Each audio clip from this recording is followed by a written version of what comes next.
Let's talk about expenses. Earlier I mentioned the trip to Hawaii. Is that deductible? What if I went to a business conference while I was there? Is that deductible? What about my daughter's wedding? Whenever we did that, then we did this other stuff while we were there. So is that deductible? My daughter works for me. Can I cover any of that for that? And then, of course, there's the ones that are pretty obvious that you should get. I bought business cards. Can I deduct that? Well, of course you can. I'm not saying the trip to Hawaii and the wedding are not partially deductible in some way, but it's where is that line that is the important part for that.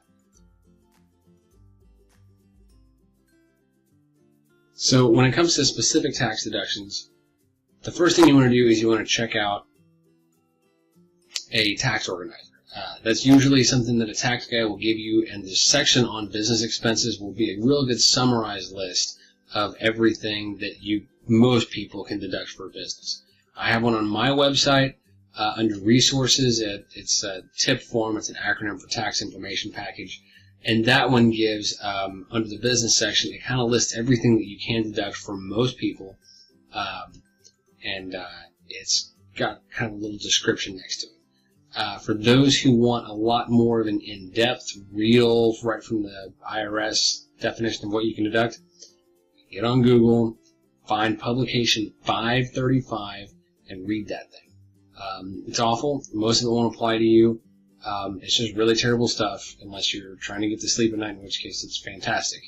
But it's a publication on business expenses. The IRS's final word on that. And it lists stuff that you've probably never thought of, and most of which really won't apply to you anyway. But like I said, that's really the place to go, and I advise anybody who really wants to check this out and wants to maximize their ability to take deductions, look at the business expenses. That said, when it comes to all businesses, while certain things are deductible for some and certain things are deductible for others, I said this was going to be kind of more of a general primer on business taxes, and so since it's general, I'm going to give you 3 general rules to follow whenever you're trying to figure out if something is deductible or not. When you're trying to figure out if something is going to be deductible or not, even if it's an allowable expense in Publication 535, the IRS would consider that sort of thing a deduction. You have to ask yourself, is it ordinary? Is it necessary? And is it reasonable? Those are the 3 words you need to remember. Is it ordinary to your business type? Is it ordinary to what you're trying to sell? Or is it the service you're providing? Is this something that other people in that industry, other normal, reasonable, rational people, is this what they would consider to be an ordinary expense? Next test is it necessary? Is what you have, what you're spending money on, is it truly necessary, or is it just something you kind of want that is never not going to help you make any more money than you would have if you hadn't bought it? So the necessary test is pretty important. And then finally, is it reasonable? A good example of that, a real estate agent probably needs a car for his business because he has to show a lot of property. However, he probably does not need a souped-out Humvee to do that, unless he's living in certain parts of Colorado. There's really not much property that you might need to show that you can't get to in a regular car, especially when you're going to put a lot of mileage on. Chances are, if you got that Humvee, the IRS is going to argue, yeah, you didn't get that for work, really. You got that because of the fact that you wanted to have a Humvee, which is not a bad thing. If you have the money to get a Humvee. Or it's not going to let you write it off. And so that's where the reasonable test comes in. It has to be something that is reasonable given the circumstances. That also goes with things that have quantity, like miles. Let's take the real estate agent, for example. A real estate agent covering a large area, like, say, Dallas-Fort Worth, who represents both buyers and sellers, so he's getting listings and he's showing property. You're talking about a guy who's got a lot of miles on his car. Him having 20,000 miles, the IRS probably wouldn't blink at that in a year. I am a tax consultant.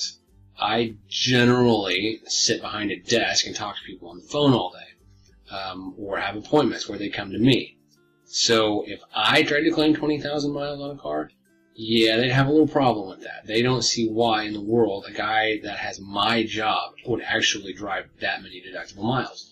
In which case, while in both of our cases, those are ordinary expenses, having to maintain a car, and they're necessary expenses for us to both be able to work. His mileage, while the same as mine, is reasonable. My mileage is not reasonable. I'm probably exaggerating. And the IRS does have the ability to catch that stuff. Not all the time, but when they do, it's going to be real hard to back up unless you follow those rules. So, ordinary, necessary, reasonable, remember them. Just use common sense with this stuff. If you don't try to, follow that guy who says that, there's some way to untax yourself and there's this great strategy you can use and, it's going to be, just ask, is it ordinary? Is it reasonable? Is it necessary? Is it something that makes sense? Does it sound a little bit crazy? If it does sound a little bit crazy, he's probably already on the IRS's radar somewhere, and I would get a second opinion before you take any of that guy's advice.